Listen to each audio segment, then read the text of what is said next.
Boa noite. Hoje é dia 21 de novembro de 2018 e hoje nós vamos ter a aula 23 da série especial Deepak Chopra. Vai ficar para a semana que vem a gravação, de uma análise do Salmo 91, porque como semana passada a gente teve a aula, a primeira abordagem da união entre a ciência e a religião, e como eu disse, essas gravações da união entre a ciência e a religião vão acontecer de forma esporádica e imprevisível, ok? Então hoje é a aula 23 da série especial Deepak Chopra. Vamos fazer as considerações iniciais da aula.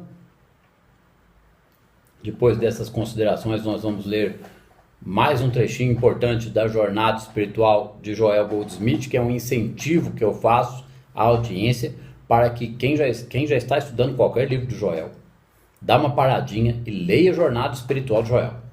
E quem está estudando o Caminho Infinito dedicadamente, dá uma paradinha e leia a jornada espiritual de Joel Goldsmith com muita atenção. Lembrando que, embora a história de Joel tenha sido de um grande desdobramento e um alto estado de consciência crítica que ele atingiu, nós não devemos desanimar achando que então não vou me tornar um Joel, ou então me tornar o Joel não quero porque isso aí vai dar muito trabalho. Qualquer praticante de ciência cristã ou praticante da presença, eu sei que existe uma igreja da ciência cristã, não sei como eles trabalham, eu sei que tem culto, eu sei que canta hino e etc e tal, mas eu sei que não tem um trabalho que nem o Joel fez, que foi toda a obra do Caminho Infinito, certo? Então, do meu ponto de vista, o senhor Joel Goldsmith elevou esse negócio de ciência cristã para outro nível. Então, qualquer praticante de ciência cristã que aprender isso através das obras do Joel, que não vai ser fácil e nem vai ser da noite para o dia, se torna um excelente praticante, muitas vezes curador para outras pessoas em algum grau, que nem muitos o Joel formou, mas também tem sua vida completamente transformada, porque a primeira coisa que começa a acabar é o sofrimento, é a frustração. Em seguida, a carência e a falta. O Joel fala disso em todos os livros dele. Vamos para as considerações iniciais da aula.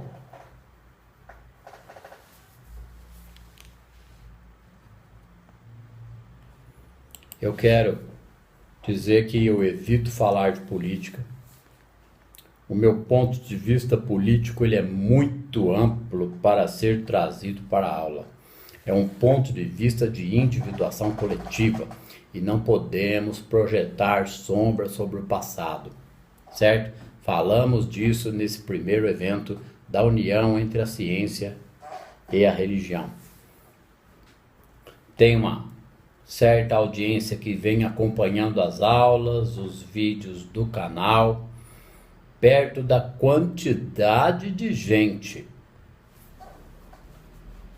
que acompanha vídeos, aulas e palestras de mecânica quântica, perto da quantidade de gente que está inscrita em determinados canais de mecânica quântica no YouTube, que eu não posso ficar citando nomes, certo? Grupos de estudo e etc. Tá todo mundo atrás de coisas, individuação zero. E como diz o nosso amigo lá, sem individuação, sem trabalho com a sombra, sem chance. Ele fala isso toda hora num monte de palestra. Lamentável, é lamentável. É lamentável, mas tem um lado positivo, Nós vamos falar disso daqui a pouco. Eu quero falar sobre um comentário que chegou a mim dessa aula que foi feita entre a ciência e a religião. Ok?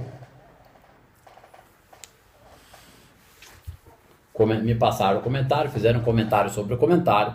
Eu dei uma olhadinha e eu achei interessante para que a gente deixe a audiência alerta, mesmo aqueles que não estão estudando de forma dedicada, o Joel, prestem mais atenção, Nós devemos sair dessa faceta do paradigma da crítica e do julgamento, da condenação ao sistema político, aos corruptos e etc e tal, preconceitos, né? Todo tipo de coisa. Porque, gente, quem estuda Joel Goldsmith ou quem está estudando mecânica quântica deve partir para outro patamar de compreensão sobre o sistema social. Porque é muito fácil ficar em casa postando 10, 15 coisas no Facebook todos os dias, achando que está sendo um revolucionário quântico e que está causando algum efeito. Efeito zero. Quanto tempo do dia uma pessoa gasta para postar 10 ou 15 coisas no Facebook? E ainda fica olhando outras, né? Como que funciona a cabeça de uma pessoa assim? A vida emocional ou a vida profissional dela? Né? Ou quer me enganar que ela está estudando 2, 3 horas por dia, está meditando mais 1 ou 2 e ainda está sendo altamente produtiva na sua rotina, trabalhando à sombra, sendo mais compreensiva e etc e tal. Eu sei como é que é esse negócio de internet, a gente sabe. Gasta-se um tempo absurdo, 1 hora ou 2 de internet por dia, lá no WhatsApp, lá no Facebook, já é um absurdo. É tempo perdido. É bobagem demais. Tenha santa paciência. Né? Isso não é projetar sombra, mas isso é deixar alerta. Aquele que quer estudar sério não está encontrando tempo. Aquele que quer meditar não está encontrando tempo. Porque enquanto a gente perde tempo com essas coisas, gente, o que é que acontece? A mente está sendo hipnotizada pelo inconsciente coletivo. Hipnotismo universal, como diz o seu Joel Goldsmith. Tem um áudio dele no canal do Regis Brother. Vamos indicar aqui, né?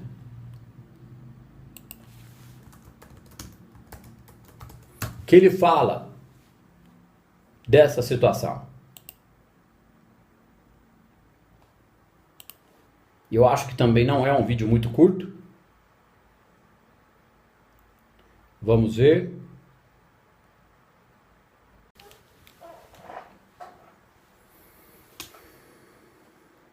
Localizei. Não, este, por um acaso, não é no canal do Regis Brother. É outro canal no YouTube. O Caminho Infinito em Português. É um áudio do Joel. Certo? Que o nome é Libertando-nos das Crenças Universais. 1 hora e 4 minutos. Quem estuda Joel Goldsmith, gente, passa para outro nível de compreensão da problemática social. E quem está metido em comentário de política, comentário disso, comentário daquilo, futilidade de Facebook, futilidade de WhatsApp toda hora, não entendeu nada do Joel ainda. Porque não dá para perder tempo mais com essas coisas. Porque nós ficamos hipnotizados por crenças universais. Nós ficamos compartilhando dessa massa de pensamento de um monte de gente que não está chegando nem perto de estudar esse assunto. Certo? Libertando-nos das crenças universais. Fica aqui a orientação para esse áudio, nesse canal, O Caminho Infinito em Português. Eu quero dizer uma coisa que eu percebo pelas visualizações nesse canal aqui, são mais visualizações que o canal do Regis. Os dois canais têm a mesma idade de existência, mais ou menos.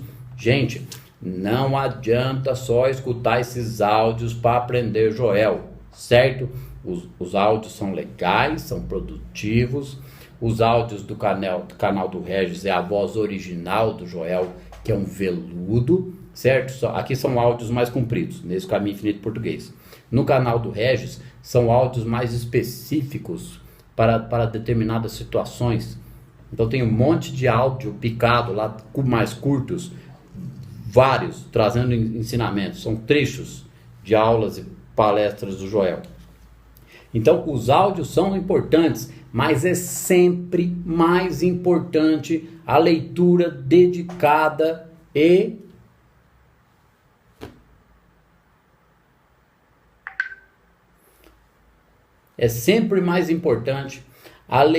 mais dedicada e repetida dos livros do Joel, ok? Porque precisa, como eu digo, o caminho infinito, ler uma vez tranquilo até o fim, uma segunda vez tranquilo até o fim, sem preocupação de parar e querer entender as entrelinhas, gente.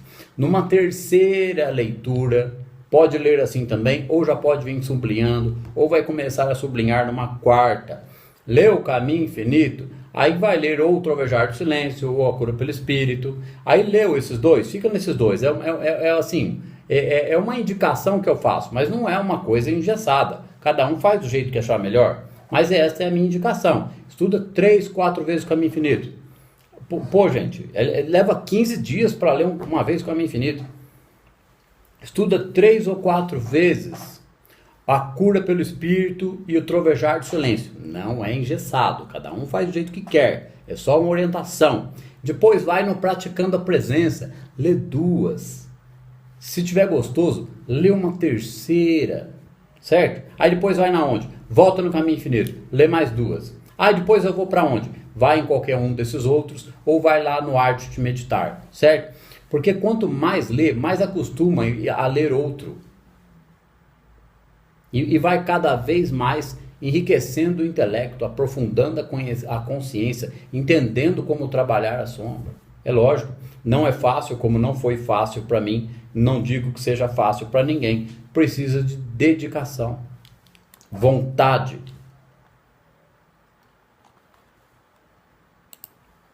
Então vamos lá falar do tal do comentário que me chegou a respeito da aula da união entre a ciência e a religião. Interessante esta aula, que fala sobre um texto que aborda, é o comentário que foi feito, certo? Para mim entrar na questão da turma da mecânica quântica, não exatamente com relação a essa pessoa aqui, mas eu vou usar como gancho, ok?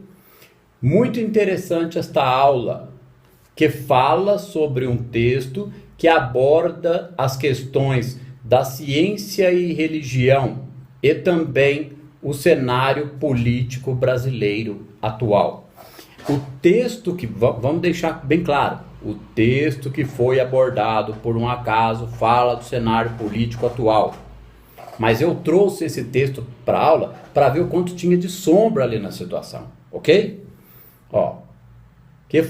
Que fala tanto das questões ciência e religião quanto o cenário político brasileiro atual.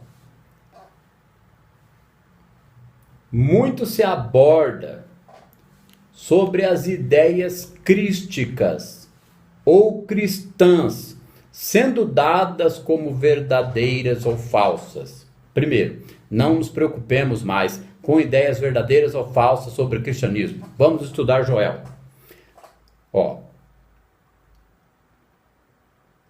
Dentro dessas explicações, ou do termo neocionismo, o que é o neocionismo? É o novo Sião, o novo cristianismo, uma nova tentativa de impor uma consciência religiosa geral no planeta que tem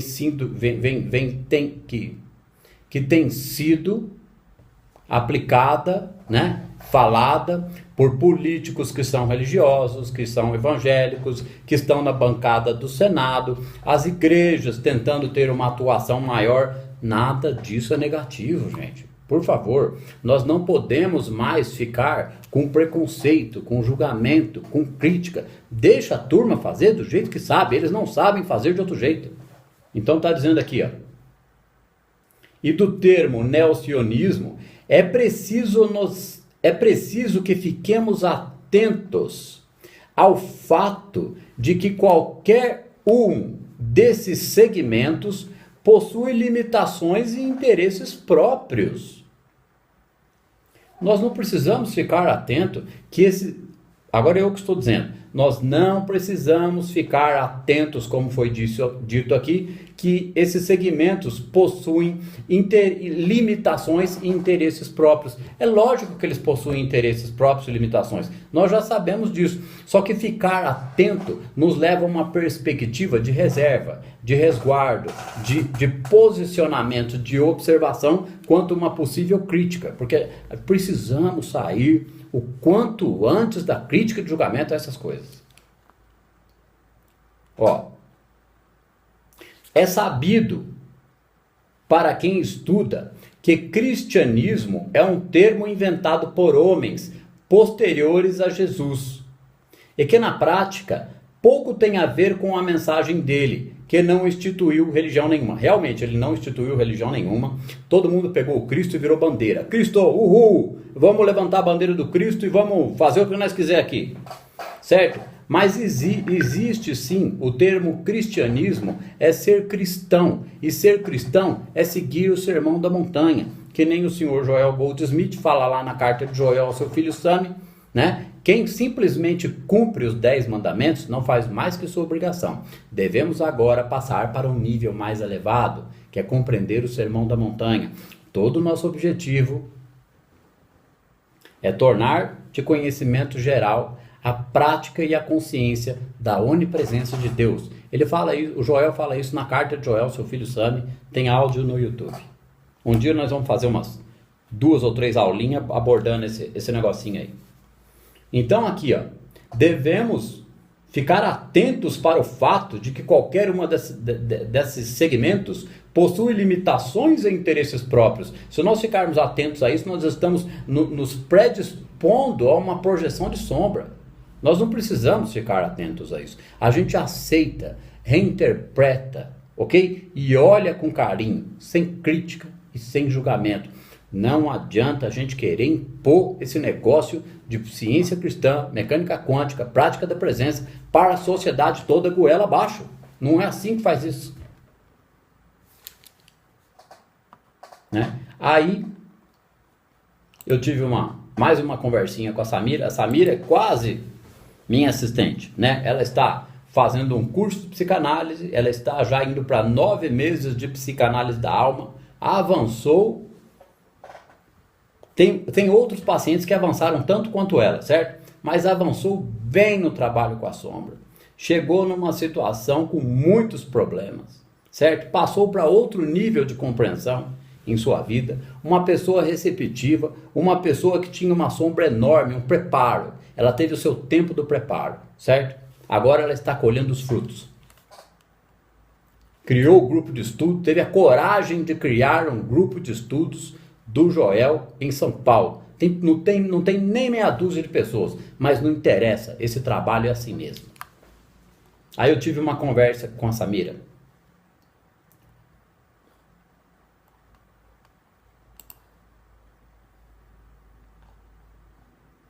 Que foi o seguinte.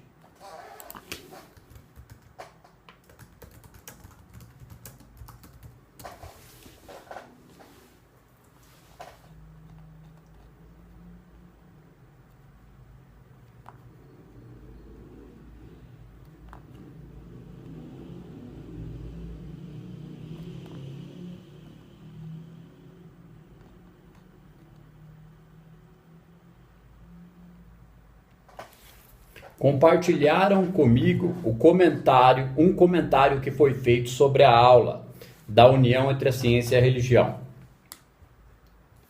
Aí eu disse, esse é o tipo do ponto de vista de muitos do que acompanham a aula e que ainda não entenderam a questão de não projetar sombras e não se opor ao mal. Eles assistem, mas precisam compreender melhor. O paradigma é tão forte que uma nuance de pensamento mágico fica sorrateira na compreensão da pessoa e ela nem desconfia como sair dessa zona de conforto de uma compreensão que poderia ser melhor, ok? Por isso que eu digo, eu percebo nos atendimentos, nos e-mails que são enviados para mim, nas perguntas que de vez em quando chegam pelo WhatsApp, pelo Face, que às vezes eu respondo, porque não dá para responder todo mundo. Como o pessoal, mesmo quando começa a estudar Joel, tem muitas dúvidas e isso é normal, gente. Sair do paradigma, estudar Joel Goldsmith é sair completamente do paradigma. Estudar Joel Goldsmith é começar a entender como viver o reino. Eu até anotei uma frasezinha aqui, aqui ó. Entender, ó.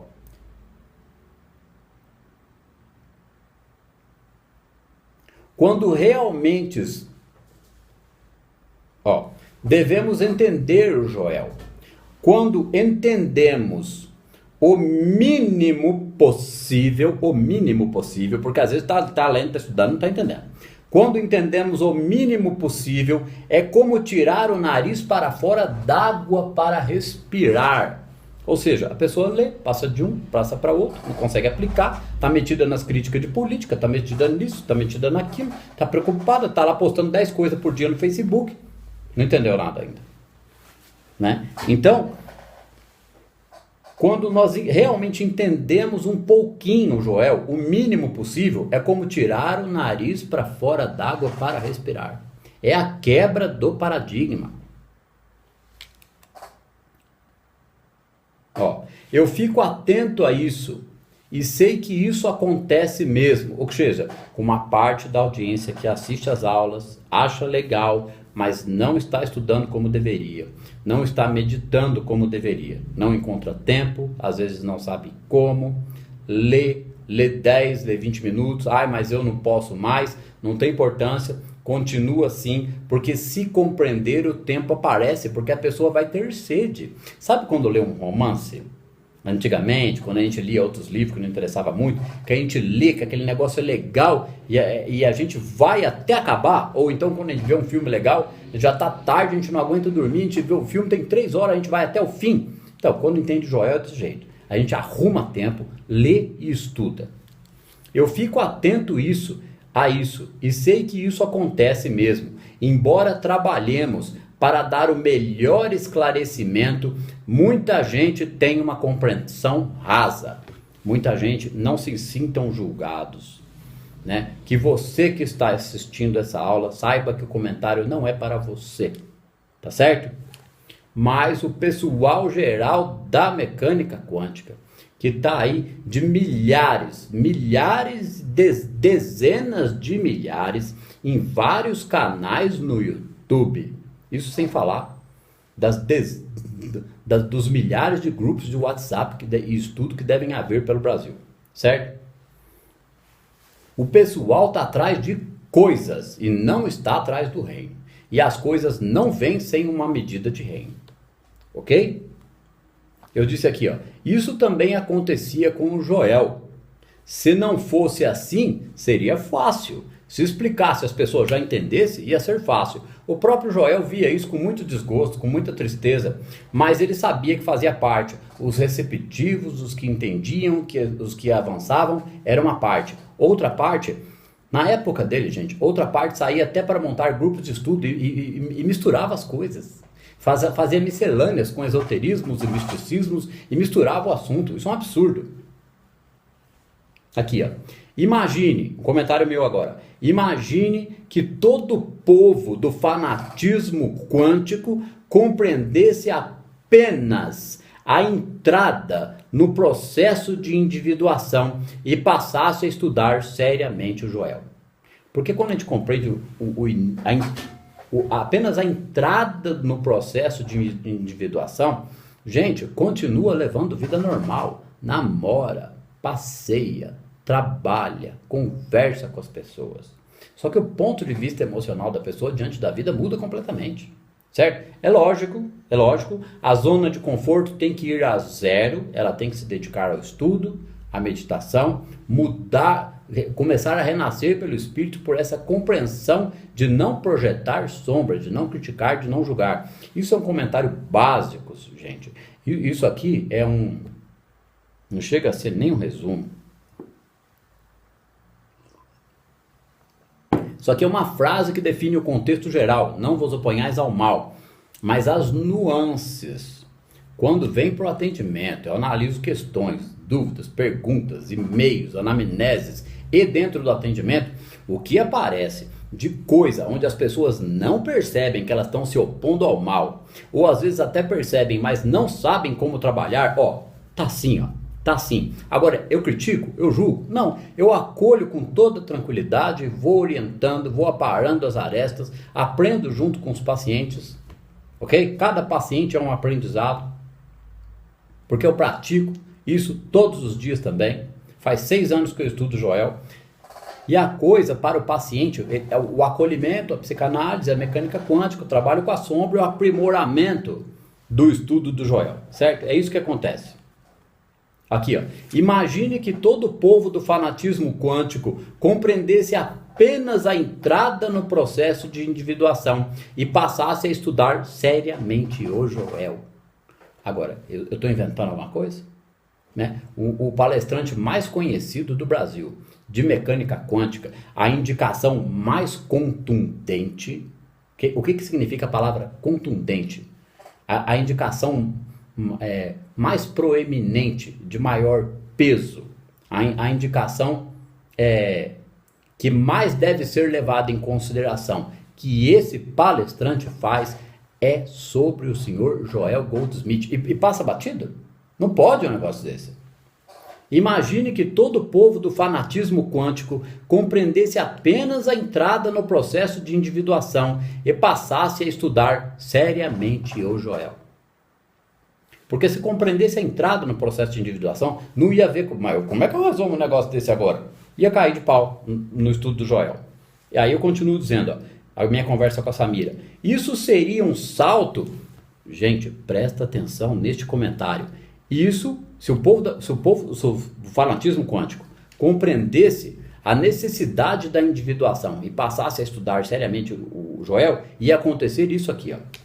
Isso seria um salto de impacto inimaginável, não só na compreensão de mecânica quântica, como também teria um impacto social fortíssimo no início da quebra do paradigma de forma coletiva.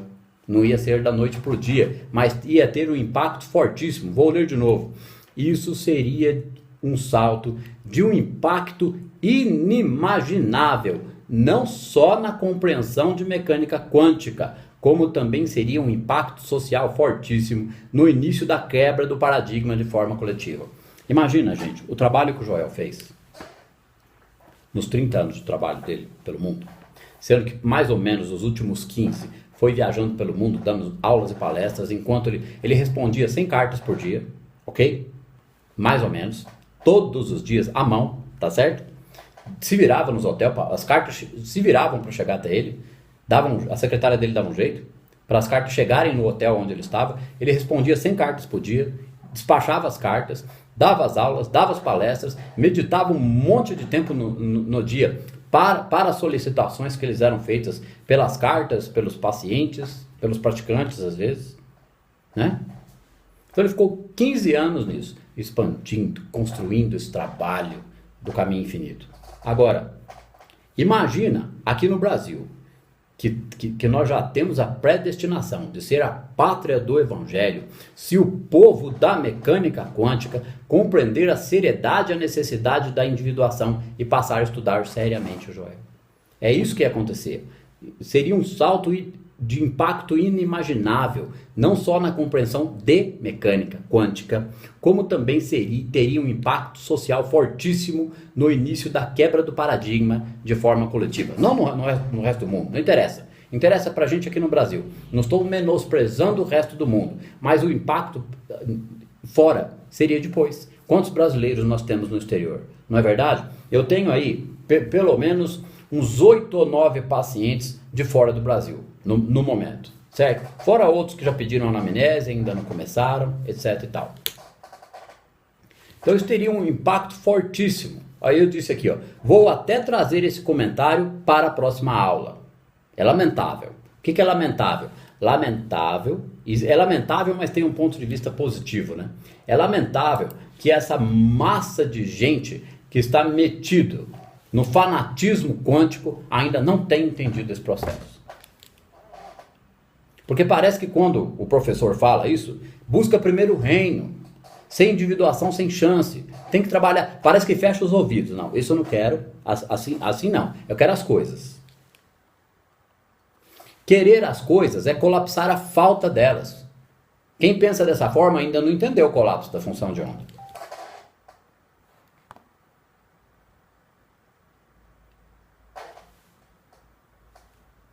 Vamos lá.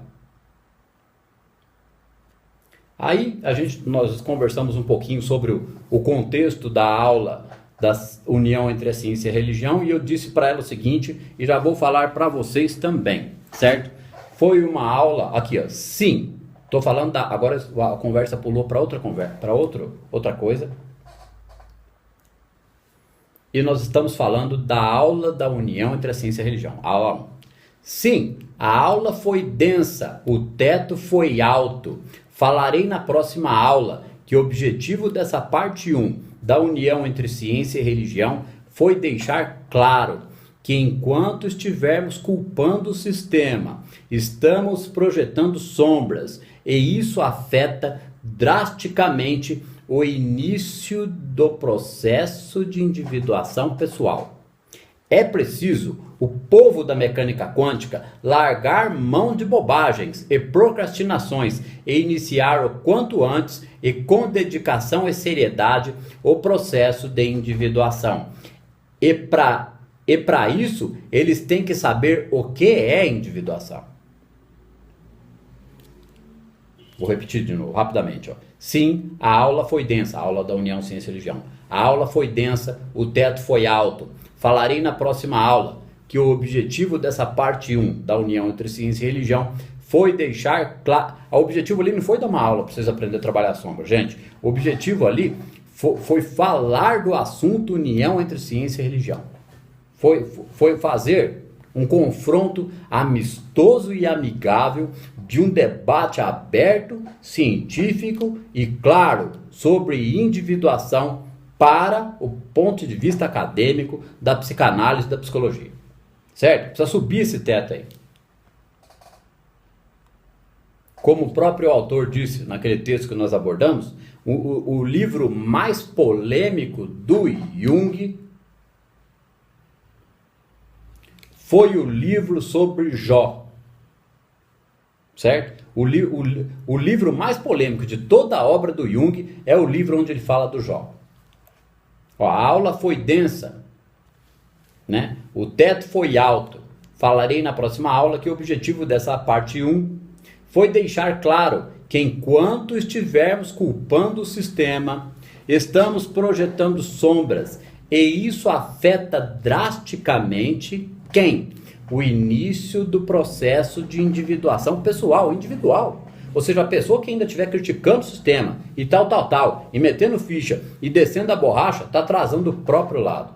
Ah, Sandro, mas então eu não vou ter mais ponto de vista político? Vai, em outro nível, em outro patamar. Ah, mas eu já sou da política, então eu tenho que sair da política? Não, continua, mas em outro patamar.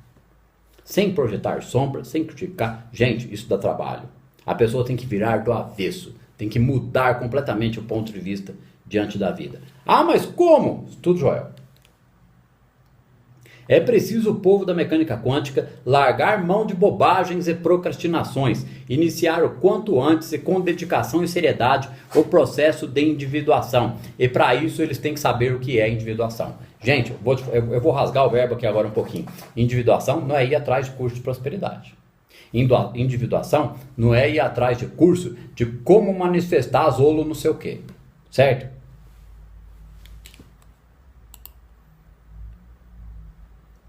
Aí ela respondeu para mim, está certíssimo, mas você deixa isso tão claro em todas as suas aulas? Sandro, para quebrar este hipnotismo, este pensamento mágico, o que será preciso fazer? Tipo assim, fora o que você está fazendo, Sandro, o que será mais que precisa? Precisa continuar, só isso. Repito, está se alastrando. Você explica perfeitamente bem este processo. Não entendo. O que ela diz que está se alastrando? O pensamento mágico da mecânica quântica. Não tem problema. Aí ela continua aqui, ó. Sei que a literatura de Joel é um divisor de águas, mas nem todos têm o nível de consciência para atingir pelo menos um pouco de consciência crística. Aí eu respondi para ela, sim, está alastrando, graças a Deus. Agora fazemos nós a nossa parte de desfazer o mal feito, que mesmo sendo mal feito, vem em benefício do coletivo. Reinterpretar é questão de prática e coragem, Samira. Ou seja, que mal feito. Não tem outro jeito. As pessoas só conheciam a vidinha do paradigma materialista. É normal, é natural que seja assim, não estou criticando. Chega a mecânica quântica, nossa, levou o negócio do segredo para outro nível. Que legal, vamos dar uma olhada nesse negócio. Aí faz quantos anos que o pessoal está olhando mecânica quântica? Agora está na hora do teto subir. Agora está na hora de largar a mão entendeu já? Dupla fenda, vácuo quântico, campo unificado, colapso da função de onda, efeito retardado, efeito Zenon, pô. Aí fica pensando nisso o tempo todo, fica querendo coisas. Fica pensando nisso o tempo todo, fica querendo coisas. As coisas chegam. Mas precisa ter domínio emocional, não projetar sombra. Tem um áudio, dê uma olhadinha. Aquilo ali não é uma coisa tão simples assim, certo? Mas é um exemplo. Tem um áudio no canal do Regis Brother, que chama lá, coloca lá, Regis Brother, tudo junto, com 2 Gs, estudo de caso, dívidas financeiras. Põe isso na pesquisa no YouTube e assiste. É um áudio de uns minutinhos. O que acontece com o perdão, quando a gente não projeta sombra na vida de uma pessoa? Agora, tem que ser uma coisa verdadeira, não tem que ser uma coisa da boca para fora. A pessoa tem que fazer um trabalho interior.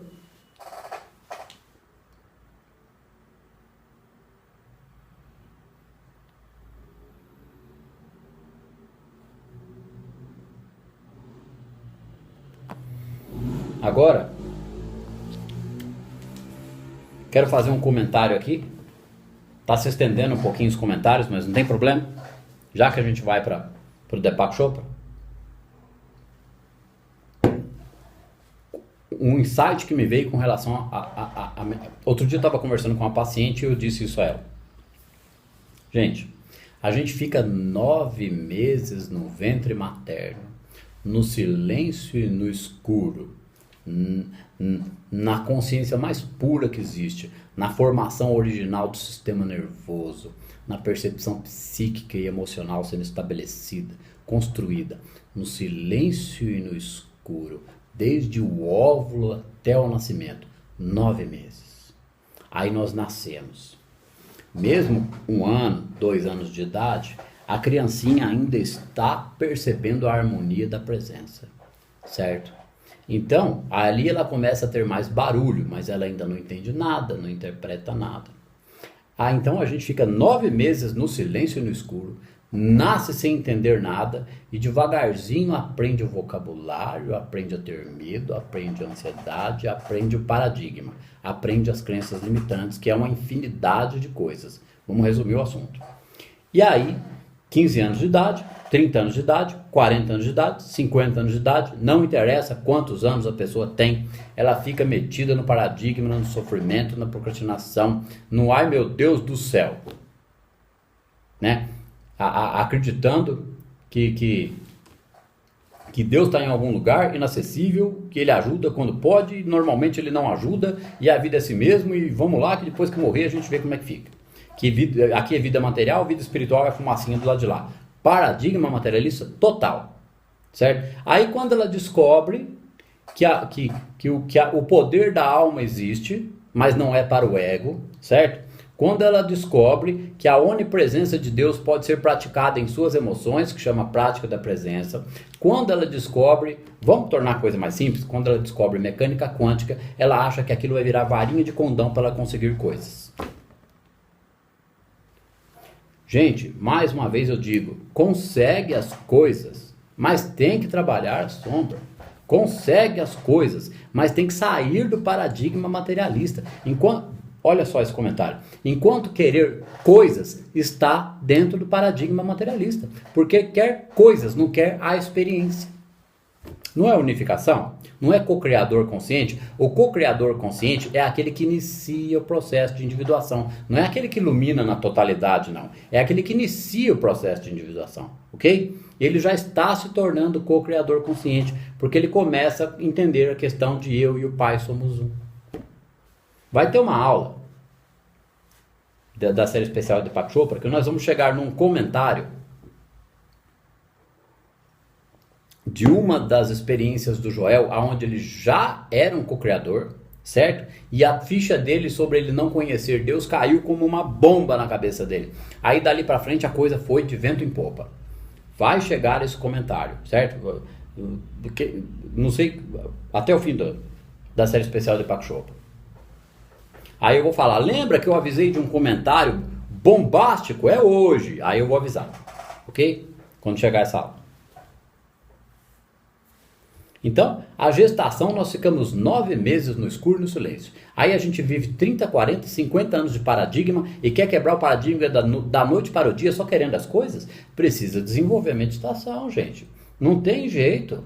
Precisa desenvolver, se quiser desenvolver só a transcendental, beleza, é meia boca, mas vai em frente. Mas precisa ampliar os conceitos, aquele que estiver disposto, tiver um nível de compreensão para isso, no Joel Goldsmith, para entender o que é meditação contemplativa ou prática da presença. Porque é isso que é o verdadeiro orar e vigiar, ok? Orar e vigiar constantemente e conhecerás a Deus em verdade. Então, se a gente passa 9 meses meditando, quanto tempo nós temos que meditar em horas, né? Um somatório, não é que precisa sentar na caverna, não, e ficar lá mais 9 meses meditando, não é nada disso. Mas quanto tempo a pessoa vai precisar meditar até acalmar os pensamentos, aprender a observá-los, aprender a contemplar a presença ou a palavra dentro da meditação, até sentir alguma coisa, até começar a ter alguma harmonia, até começar a ter um aprofundamento da consciência. Porque para cada um é num grau. E para cada um tem uma velocidade. Era para mim ter lido um trechinho na aula da união entre a ciência e a religião. E eu não fiz. Então eu vou ler aqui.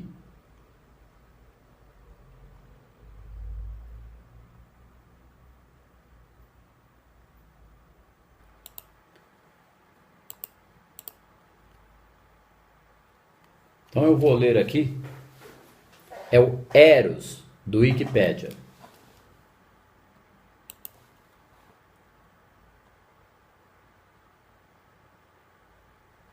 É um trechinho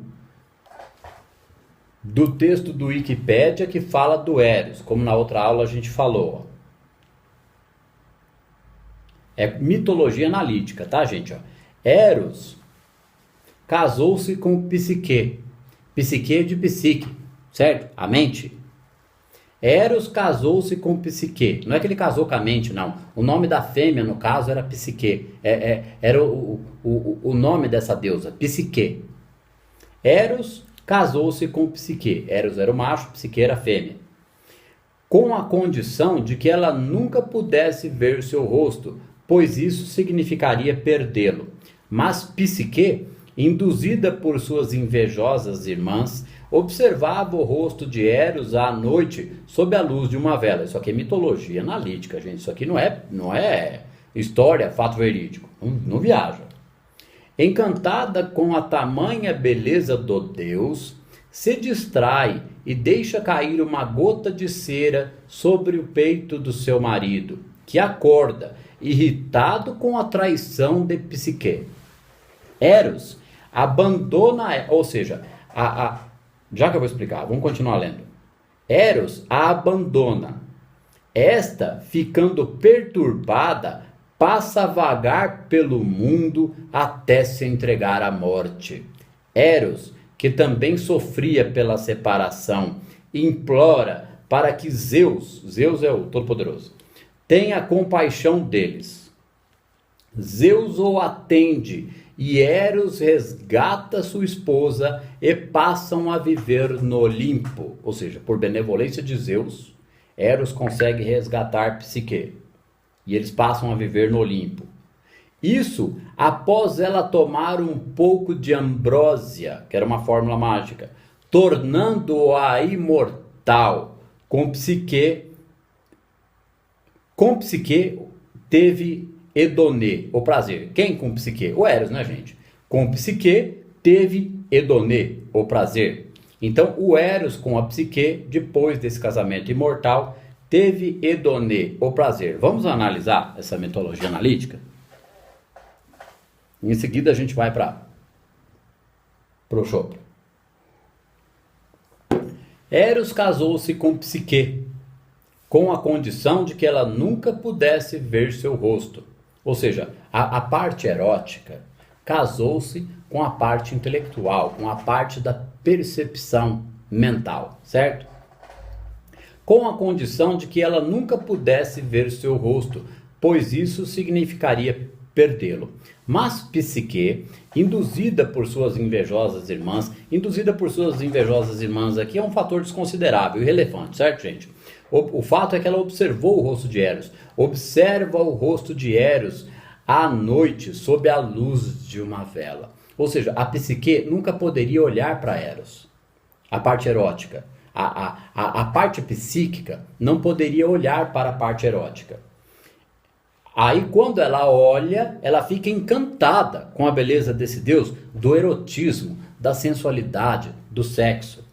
Encantada com tamanha beleza do Deus, se distrai e deixa cair uma gota de cera sobre o peito do seu marido, que acorda. Então o Eros percebeu, Psique, mas está me olhando? Você não podia me olhar.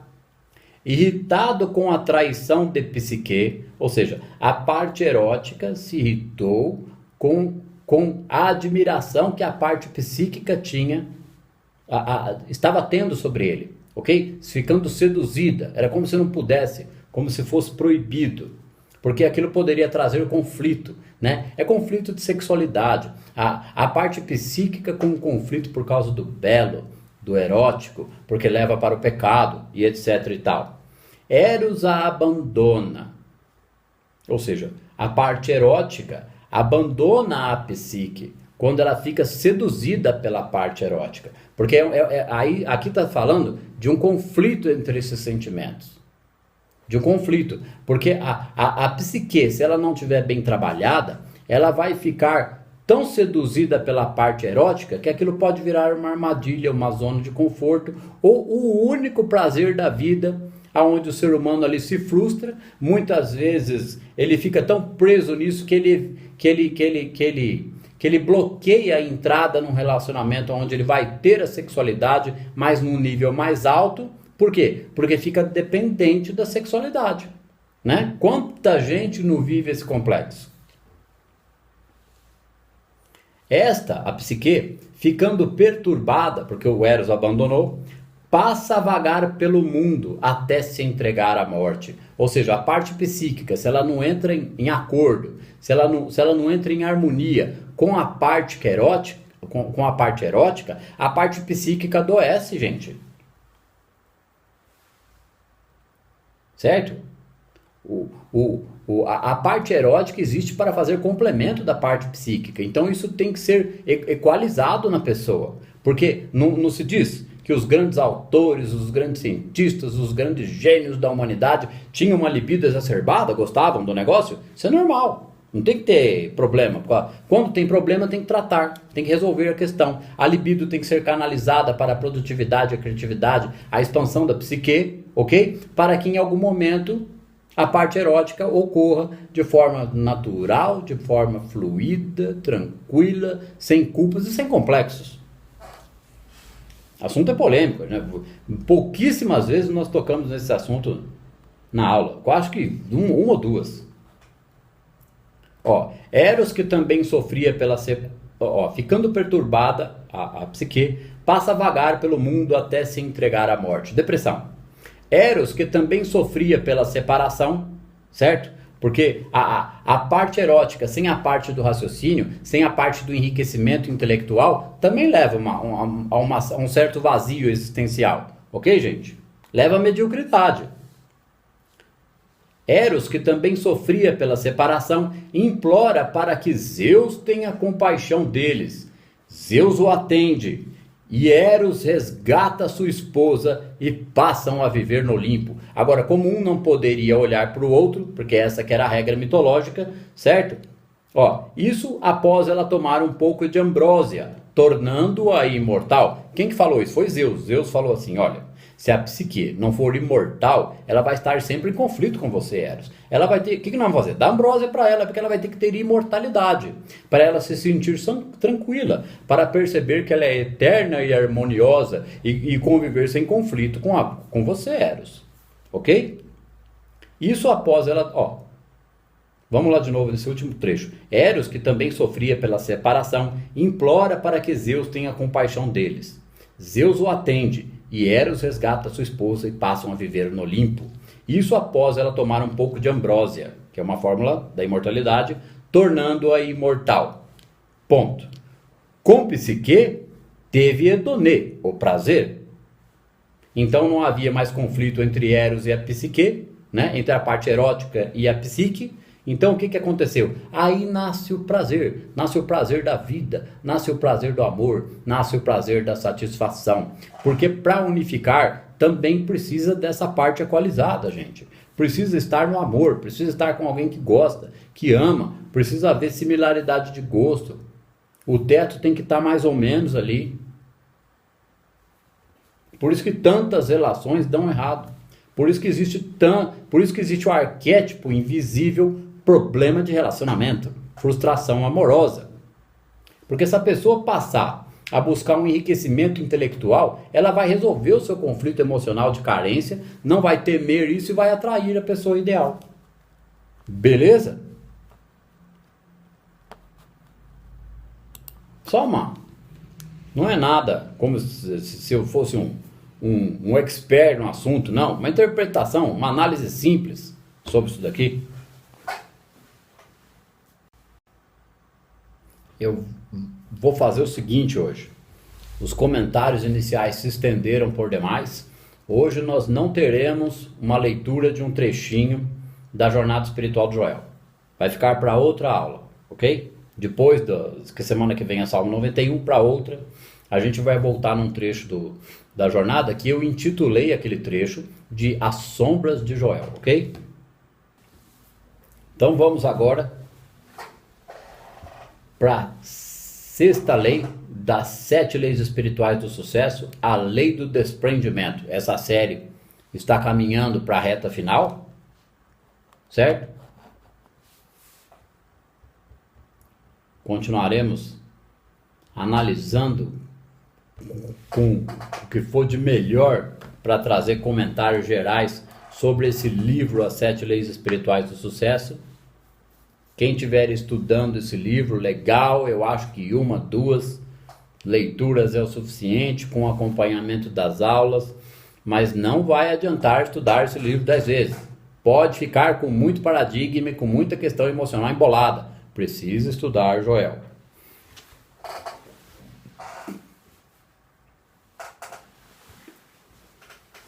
Sexta lei, a lei do desprendimento.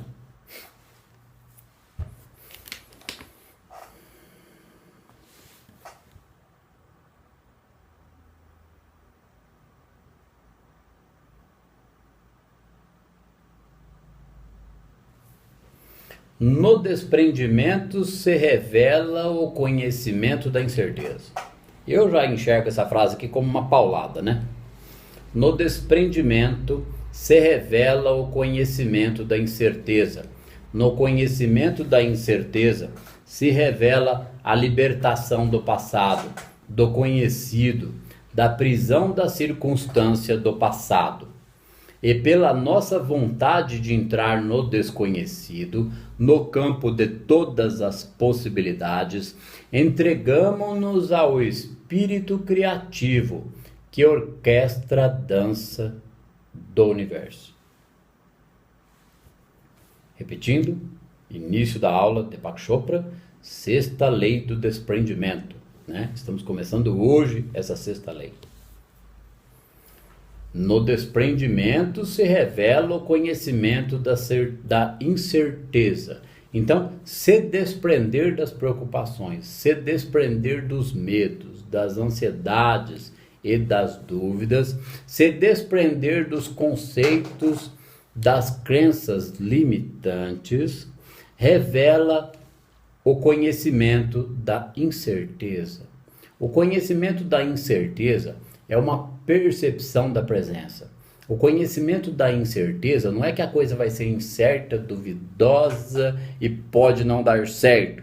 Pensar nisso é crença limitante. O conhecimento da incerteza é ter um conceito superior sobre a palavra incerteza. Incerteza não significa dúvida se vai dar certo. Incerteza significa uma tranquilidade nas emoções porque não pensa que vai dar errado. Ok? É uma incerteza. é uma incerteza com uma tranquilidade emocional que só pode levar ao fazer harmônico e confiante a cada dia. No conhecimento da incerteza, o que é conhecer a incerteza? É conhecer a tranquilidade das emoções na certeza de quem é, de quem está se tornando e do que se está se fazendo, certo? Incerteza é não ter a certeza de que vai dar errado, é não ficar tendo a certeza da dúvida, porque a pessoa tenta não sentir dúvida, mas enquanto for sentimento, ela é uma certeza, está sendo sentida. No conhecimento da incerteza se revela a libertação do passado, ou seja, quanto mais a pessoa se acostuma com o conhecimento da incerteza, mais liberta ela, se revela a libertação do passado. Porque toda certeza de um sentimento, toda vida emocional, de uma dúvida, dúvida e insegurança não tem a ver com incerteza nesse caso, gente. Toda dúvida e insegurança vamos, eu sei que é um pouquinho complexo, mas qualquer coisa vocês voltam no mouse e escuta de novo. A incerteza, essa palavra faz parte de um contexto de crença limitante, no contexto geral do conhecimento da população. Porque incerteza, normalmente, no paradigma, quer dizer negatividade. Incerteza quer dizer infortúnio. Incerteza quer dizer que não vai dar certo. E ele está trazendo incerteza aqui para outro patamar. Certo? No conhecimento da incerteza se revela a libertação do passado, do conhecido, da prisão da circunstância do passado. Porque vamos levar para o conceito chulo da palavra incerteza, o conhecimento do paradigma, da crença limitante. Aqui, ó.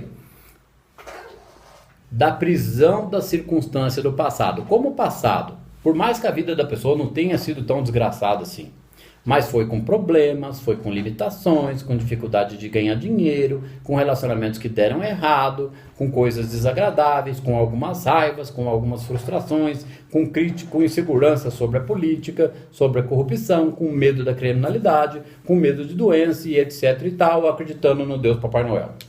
Então, esse é a prisão da circunstância do passado.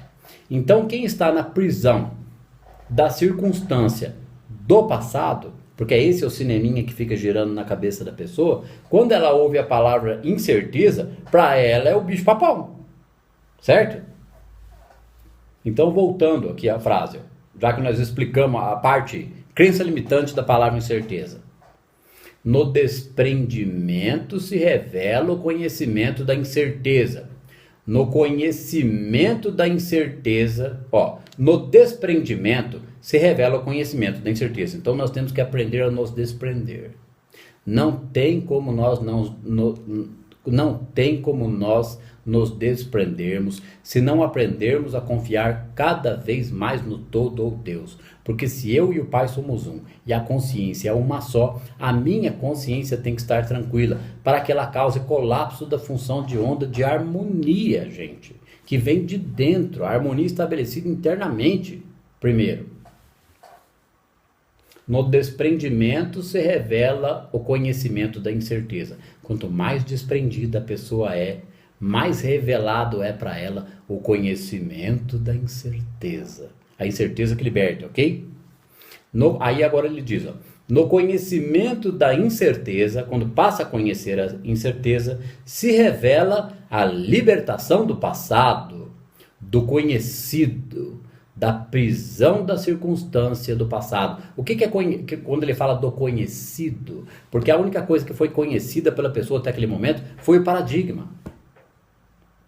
E pela nossa vontade de entrar no desconhecido, no campo de todas as possibilidades, entregamo-nos ao espírito criativo que orquestra a dança do universo. Vamos lá. E pela nossa vontade de entrar no desconhecido. Entrar no desconhecido é entrar em Deus, embora nós já estejamos dentro dele, isso seja redundante. A gente precisa entrar no conhecimento das coisas de Deus para entrar no desconhecido, porque a gente só conhece o paradigma e o Deus da fé de fundo emocional. A gente só conhece o Deus do externo. O Deus que a gente reza, pede, ele não atende. Então, ó, é pela nossa vontade de entrar no desconhecido. Entrar no desconhecido, gente, tem uma coisa agora que ela vai meio que no avesso do que ele está dizendo aqui. Então, capacidade interpretativa, gente, é algo que só vem com muita leitura. Capacidade interpretativa e assimilativa é uma coisa que vem com o hábito da leitura. Então, se a pessoa na vida leu muito pouco, não tem problema. Continua lendo repetidamente Joel, que uma hora alguma ficha vai cair, uma hora alguma coisa vai entender. Mas para quem já tem uma vida de leitura rica, tem um vocabulário extenso, tem uma capacidade de interpretação de texto excelente, entende mais fácil. Isso não é para desanimar, é para animar. Vão em frente, não tem outro jeito. É pela nossa vontade de entrar no desconhecido. Para entrar no desconhecido, nós temos que... O que é entrar no desconhecido? É conhecer o desconhecido. Querer conhecer o desconhecido. No campo de todas as possibilidades. No campo de todas as possibilidades, a gente pode trazer um gancho aqui, ó. Tudo é possível àquele que crê. Mas como que eu vou crer em tudo que é possível se eu não compreender tintim por tintim que emoção cria realidade? Não pensamento. O pensamento ajuda a transformar a emoção. Ó, no campo de todas as possibilidades. Entregamos-nos, quando a gente aprende a entrar no desconhecido, certo? No campo de todas as possibilidades, entregamos-nos ao espírito criativo, que orquestra a dança do universo. O conceito aqui é elevado. Vamos ver o que ele vai explicar para baixo. Mas entrar no espírito criativo, gente, a pessoa precisa estar com a parte hormonal equilibrada, com o emocional limpo. Não é limpo sem ego, não. A praga do ego, o inimigo, porque é o inimigo, o tal do inimigo, vai continuar ali numa tendência de criticar, julgar, procrastinar, adiar, se desvalorizar, se baixo estimar. Isso é a vida emocional do ego, ok? Entregamos-nos ao espírito criativo, que orquestra a dança do universo. Quanto mais harmonia a pessoa tiver em suas emoções, mais criativa ela fica e mais ela orquestra essa dança do universo de sua própria vida. É viver pela graça, é harmonia, é o co-criador consciente. O co-criador consciente, ele não cria iates, mulheres e malas de $1 milhão. O co-criador consciente, ele cria a harmonia no instante presente. O resto é consequência da harmonia que ele vive. Aí ele vai fazendo de forma, no desprendimento, de forma desprendida, tranquila, feliz e suave. Aí ele diz aqui, ó, como 2 pássaros de ouro empoleirados na mesma árvore, como amigos íntimos, o ego e o eu habitam o mesmo corpo.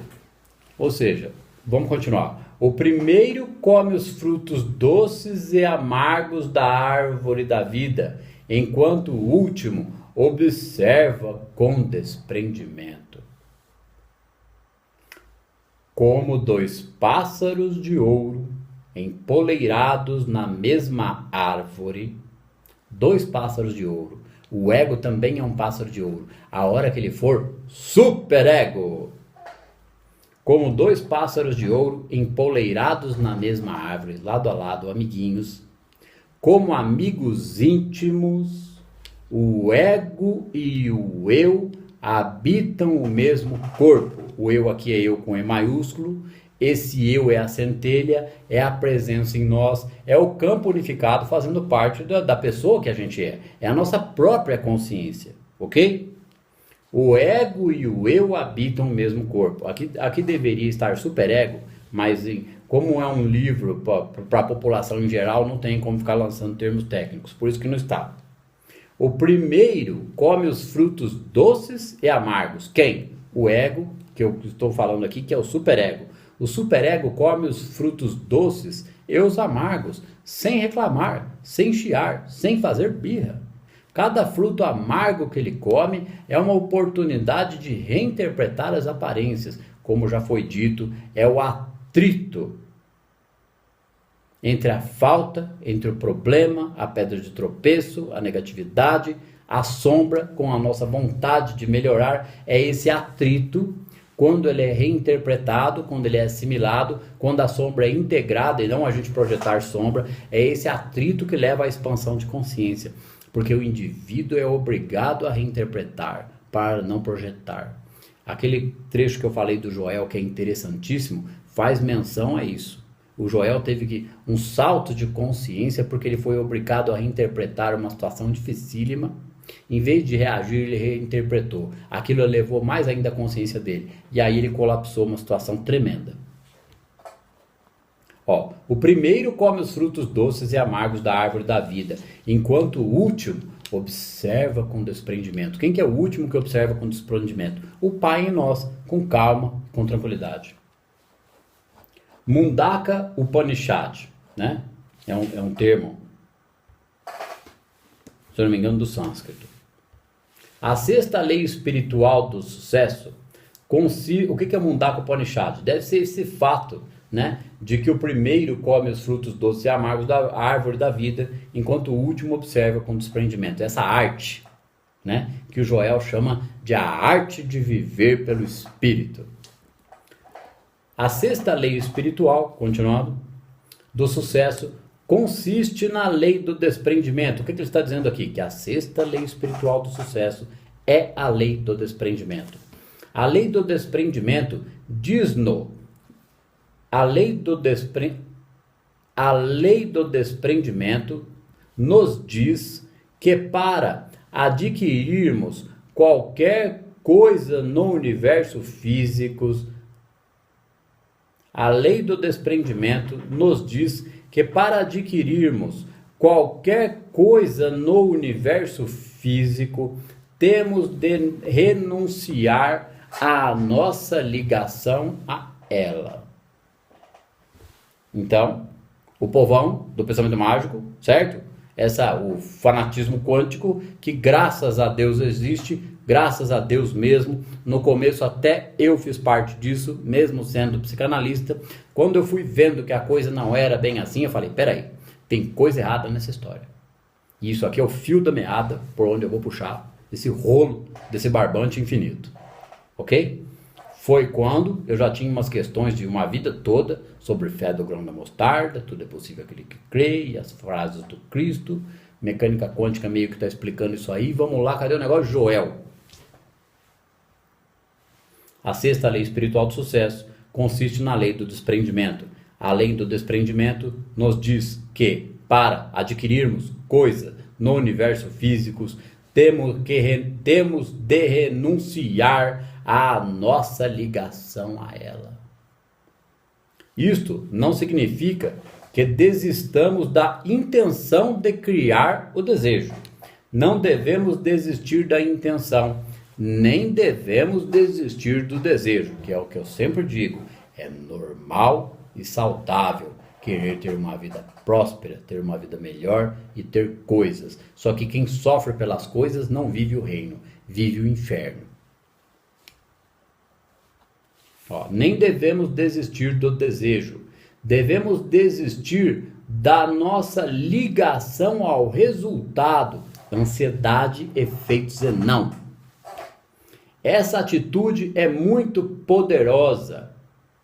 Agora, gente, como se livrar aqui da dissonância cognitiva? O que é dissonância cognitiva? Interpretação equivocada da realidade. Ou interpretação equivocada sobre um determinado conceito. Aqui, ó. Não devemos desistir da intenção, nem devemos desistir do desejo. Devemos desistir da nossa ligação ao resultado. Essa atitude é muito poderosa. Como que nós vamos desistir da nossa ligação ao resultado? A pessoa não pode interpretar, então é só ficar tranquilo, praticar presença, esperar, acreditar, tudo é possível aquele que crê, tudo que creres, tudo que pedires, crendo que receberam, receberão. Aí a pessoa acredita com a mente, não é com o sentimento, e acha que vai colapsar. Né? Então aí é dissonância cognitiva. Ela desiste, ó, devemos desistir da nossa ligação ao resultado. É da ligação à ansiedade pelo resultado. Mas o tamanho do resultado deve estar firme na mente. O tamanho do resultado a ser alcançado deve estar bem estabelecido, certeza. Mas trabalhar o suficiente, estudar o suficiente, ter foco suficiente para chegar aonde quer. Aqui, ó.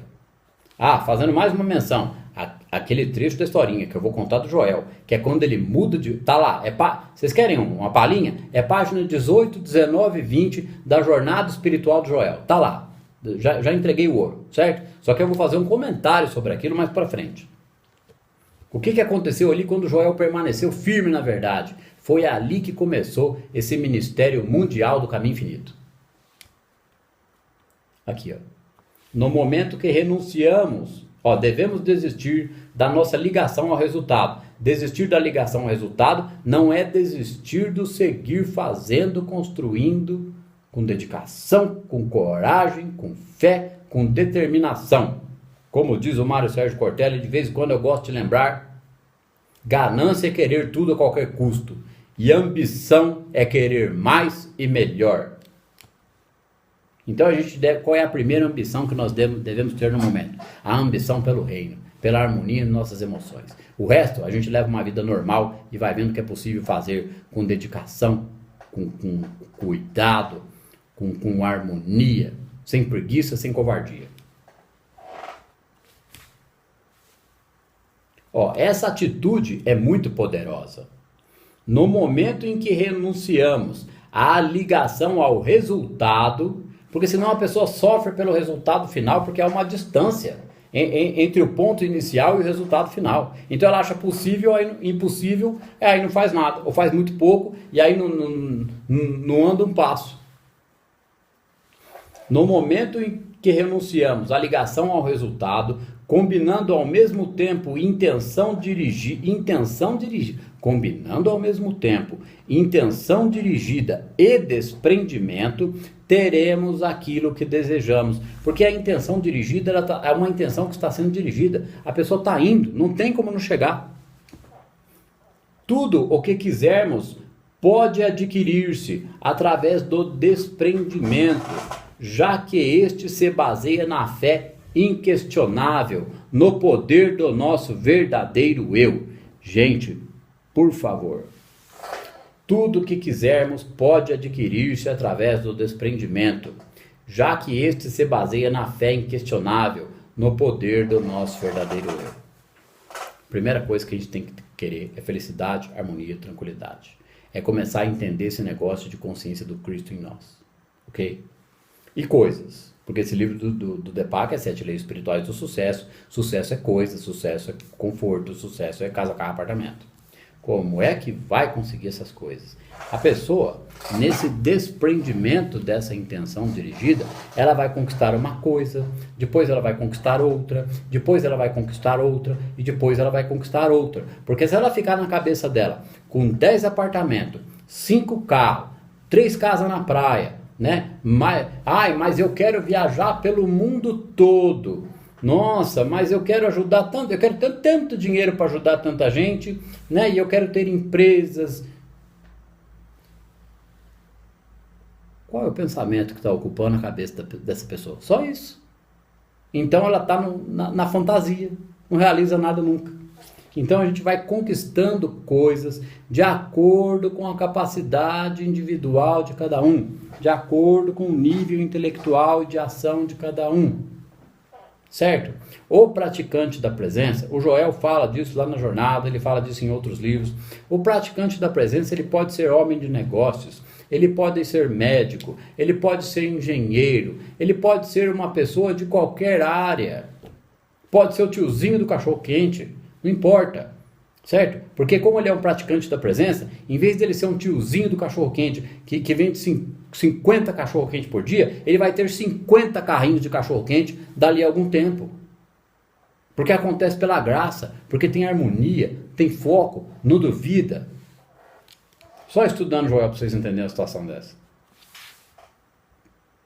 né? Mas aí o carinha do cachorro quente não vai pensar que ele vai ter iates, barcos e aviões, né, gente? Tem que ser compatível. É a mesma coisa que uma pessoa de meio metro querer ser um jogador de basquete, querer enterrar. Não dá, não tem como. Então, cada vaso tem uma medida. Mas o importante é a felicidade, a harmonia e a percepção da presença. Por outro lado, pulei aqui, ó.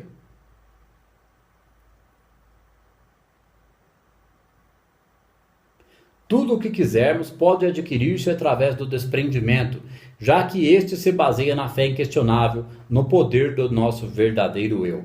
Por outro lado, agora, fica aqui um exemplo que me veio à mente de um senhor, como que é o nome dele? Vamos dar uma olhadinha aqui no YouTube, vamos achar o camarada para usar. Ele é um exemplo fantástico, né? De superação e harmonia. Como existem muitos e muitos exemplos de superação.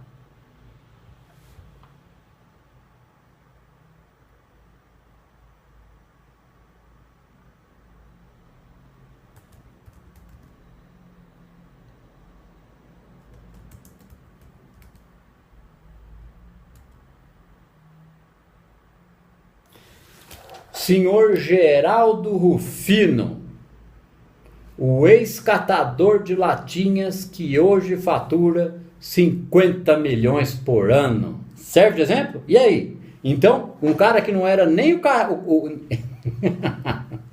não era nem o cara da carrocinha do cachorro quente, hein? Era pior. Ele vivia no lixo, ele, né, com o perdão da palavra, comia merda. Comia resto de comida dos outros.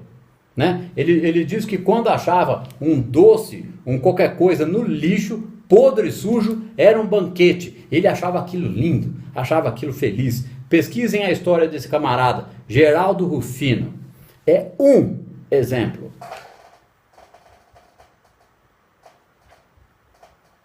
Ó como a presença faz o gancho necessário para dar o exemplo preciso no momento adequado. Não é disso que nós estamos falando aqui? Nos 7 leis espirituais de sucesso? É o poder do nosso verdadeiro eu, mas é um camarada desprendido. Olha que vida que ele construiu.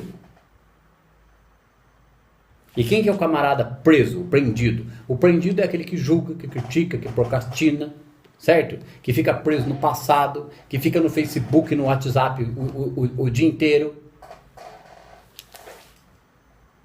Que cuida da vida dos outros. E que acha que a vida dele é impossível. Não, isso aí pra mim não dá. Não dá. É isso que a pessoa acredita, então não dá.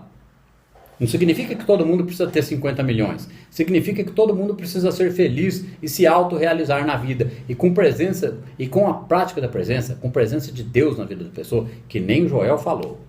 Certo? Naquele áudio que nós falamos, acho que foi lá na aula 22, nós não podemos prometer que as pessoas vão resolver todos os seus problemas. A promessa é Deus, o resto é com a pessoa. O todo, não é o todo? Não é individuação, não é unificação? Não é isso que as pessoas mais pedem aí? Eu quero individuar, eu quero unificar. Unifica, individua, só depende de você. Por outro lado, a ligação ao resultado baseia-se no medo. Por outro lado, a ligação ao resultado, se fica mirando só o resultado, baseia-se no medo e na insegurança. E a necessidade de segurança baseia-se no fato de não conhecermos o nosso verdadeiro eu. Enquanto existe insegurança, carência, nós não conhecemos o verdadeiro eu. Porque o verdadeiro eu é a presença em nós, é a harmonia, é um superego altamente elaborado, certo? Tranquilidade, domínio das emoções, sombra no mínimo. A fonte de riqueza, de abundância ou de qualquer outra coisa do mundo físico encontra-se no eu com E maiúsculo. É a consciência que sabe como realizar todas as necessidades. Tudo ou mais constitui um símbolo. Carros, casas, contas bancárias, roupas e aviões são símbolos da consciência do eu. Página 18, 19 e 20, a jornada espiritual de Joel. Os símbolos são transitórios, vêm e vão. Procurar obter esses símbolos é o mesmo que preferir o mapa ao território. Há um conceito aqui, um conceito clássico da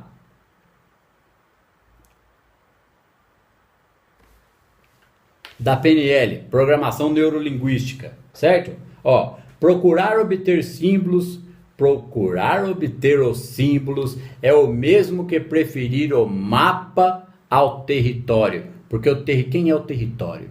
O território é o campo unificado. É a nossa emoção que é uma com ele. Esse é o território. É preciso saber andar no território. Ter uma bússola para andar no território. Certo? Mas procurar obter símbolos ou coisas é o mesmo que preferir o mapa ao território. A gente pode fazer uma brincadeirinha aqui. O que é preferir o mapa? É ficar olhando para as revistas. Olha, carros, aviões, mulheres. Ai, que legal. Ó, a revista Caras. Ó, que lindo. Ai, que beleza.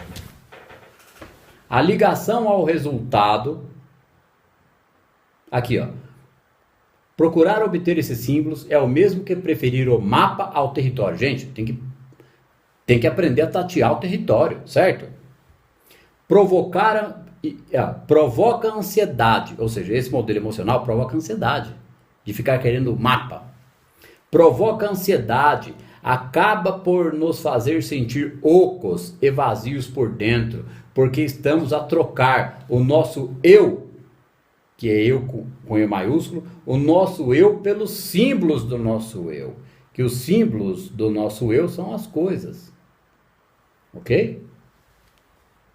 Provoca ansiedade, acaba por nos fazer sentir ocos e vazios por dentro.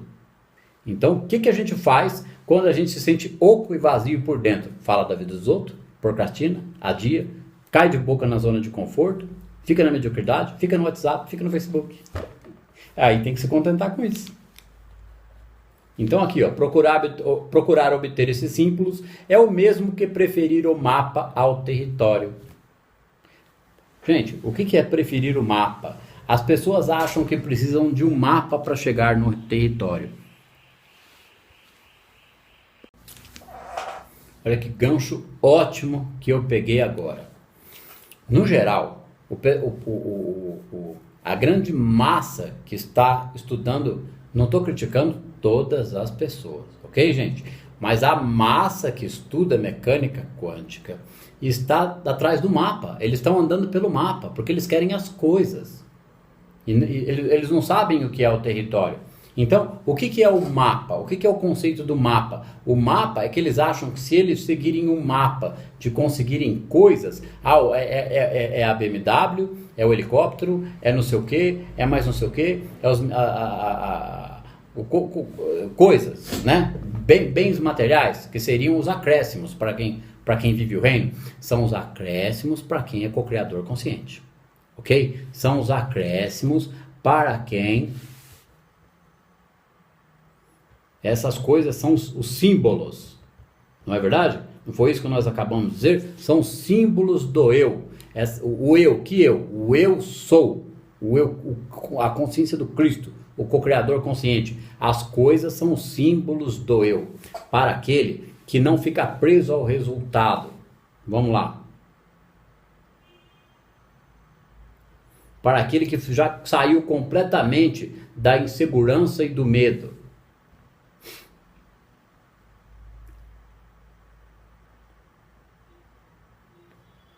Não é? Vamos voltar na onde a gente estava. Então, o que é o mapa? O mapa é achar que se eu conseguir coisas primeiro, depois eu fico feliz. Se eu conseguir coisas primeiro, depois eu sinto o reino. E o caminho é outro, o caminho é o contrário. Não foi isso que ele acabou de dizer aqui? Que precisa ter segurança, certeza, desprendimento e foco? Que precisa estar sem ansiedade, sem medo? É só analisar. Quanto de ansiedade e medo tem na pessoa? Agora é lógico, isso existe por causa da história de sombra da pessoa, por causa dos acontecimentos pregressos, não precisa nem falar de outras vidas, certo? Esquece esse assunto. Por causa do paradigma que foi instaurado nas crenças da pessoa. Então ela quer as coisas, sabe que com mecânica quântica é possível. Totalmente possível. Porque é o eu sou. É a consciência que muda. Precisa mudar a consciência para criar uma situação diferente.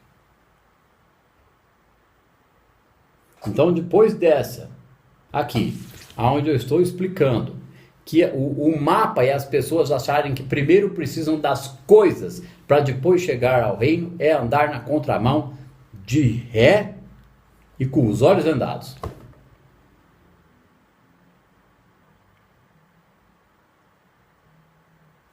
Vamos mais um pouquinho que é importante. Ó. A ligação ao resultado significa consciência da pobreza. Porque ele pensa no resultado, porque ele é pobre, não tem, ele precisa para ser feliz. A ligação ao resultado significa consciência da pobreza, pois esta ligação prende-se sempre aos símbolos, apego, materialismo, prendeu no símbolo.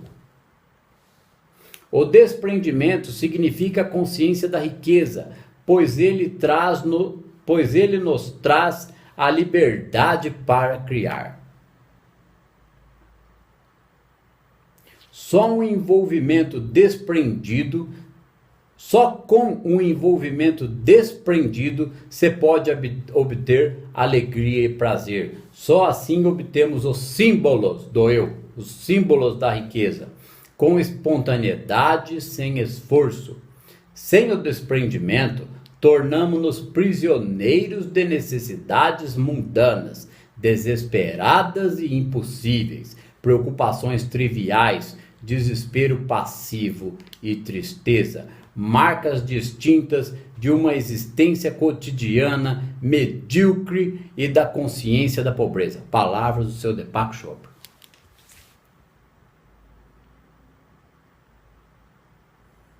Para a próxima aula nós continuamos no parágrafo seguinte.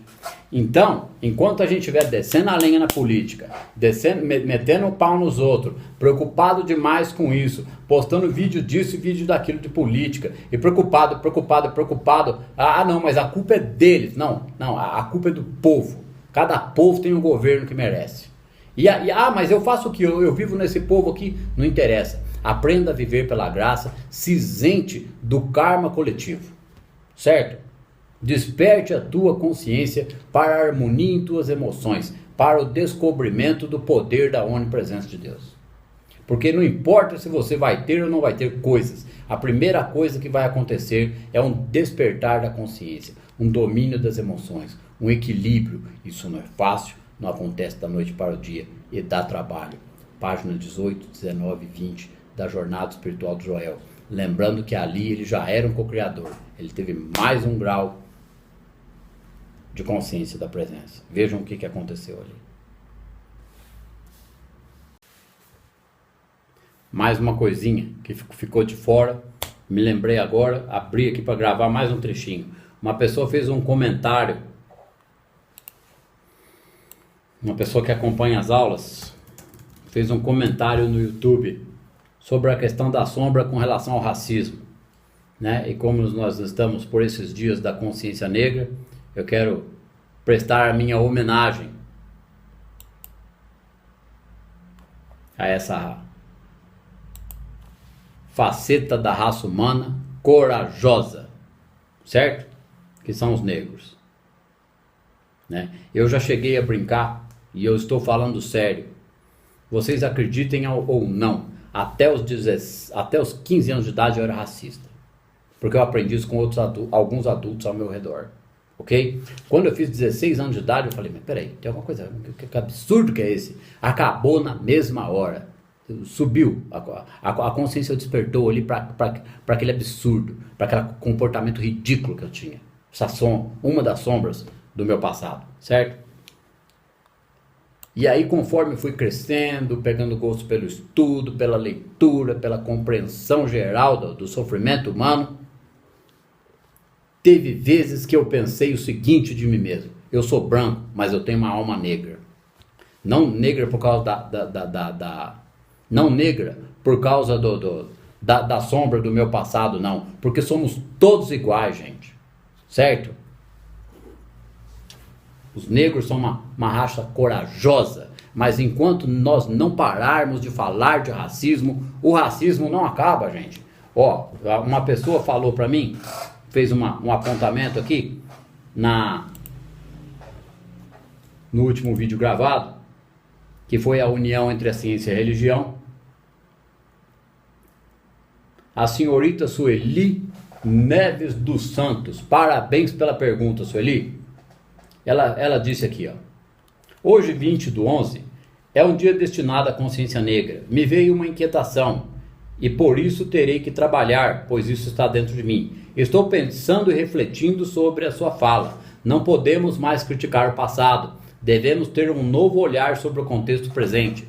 Falar das sombras do passado é fácil. A coisa é ter um novo ângulo, uma nova visão que inclua a sombra da história. Ela está falando sobre um trechinho da aula da união entre a ciência e a religião. Aí ela coloca um apontamento dela aqui, ó. As questões trazidas pela consciência negra, as reivindicações dos momentos negros, estariam de certa forma presos à sombra do passado?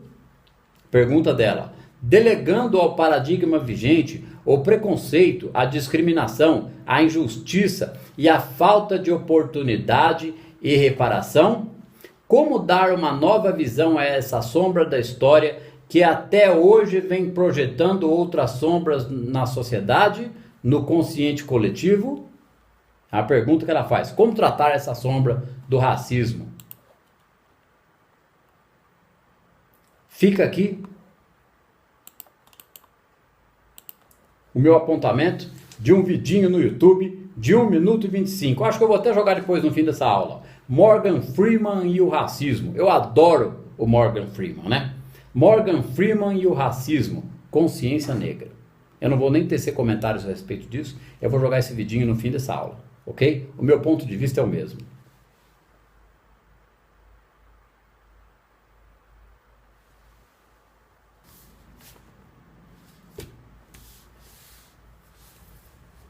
Não há outro jeito.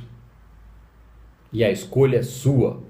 Há uma diferença muito grande entre conhecer o caminho e percorrer o caminho.